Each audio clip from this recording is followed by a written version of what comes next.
So I came in 1997 as a registrar, and I was training in Scotland, and I needed to move into the next job, and I was looking for registrar jobs, and I wanted to come back to Yorkshire because I like the way that people talk to me in Yorkshire. And then I have worked in anaesthesia and intensive care ever since, and I've also moved through the clinical management structure during that time, so I've moved up to medical director.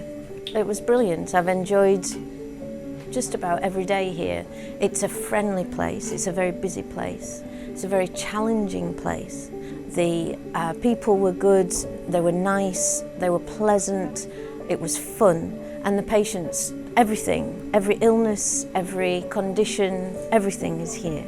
So it's a real challenging medical place as well as being a pleasant place to work.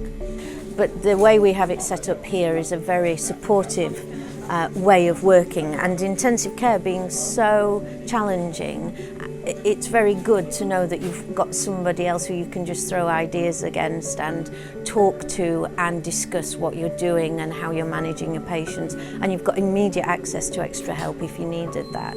You cover a very busy A&E.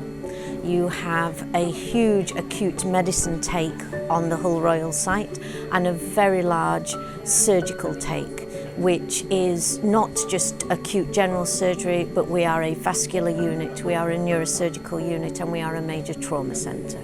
So all that appears at Hull Royal Infirmary. So you've got to be prepared to respond to everything.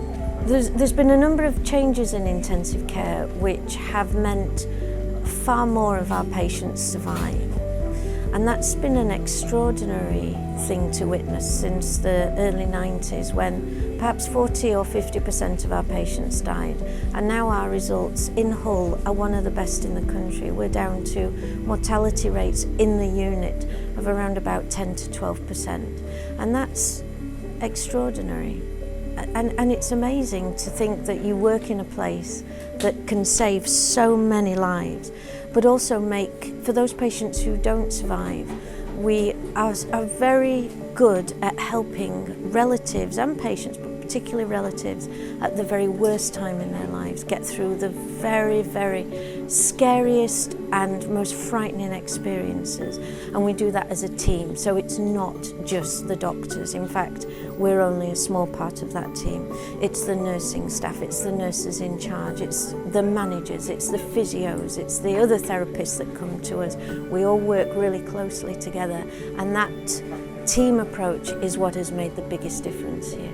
There is no other major hospital within a close proximity, so we have to manage our patients without being able to rely on other hospitals for help.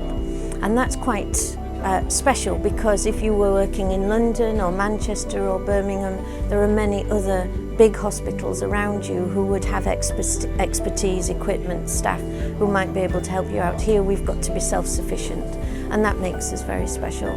The City of Culture, when that was announced a couple of years ago, really lifted the place, and now it's here, and that's incredible what they've done with that and how many different people have been involved in that, and what they've managed to produce so far has been extraordinary. It's a great place to build a family, it's a great place to build your life, and the opportunities are immense.